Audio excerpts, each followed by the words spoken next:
Voilà, Gérald Darmanin accompagné du ministre des Transports Jean-Baptiste Djebbari. De son côté, Emmanuel Macron a publié un message sur Twitter.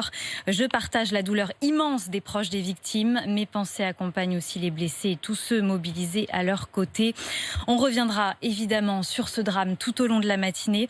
Je vous rappelle le bilan, 5 morts, tous des enfants, 4 blessés, dont 3 graves.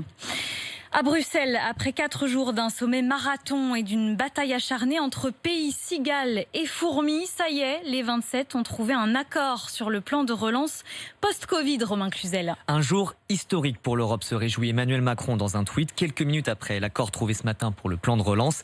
Historique parce que c'est la première fois que les 27 États membres vont emprunter en commun. C'est un emprunt pour financer la relance économique après la crise du coronavirus. Cet accord trouvé entre les 27 propose toujours un budget de 750 milliards d'euros, mais c'est la répartition entre prêts et subventions qui a évolué depuis les débuts des négociations.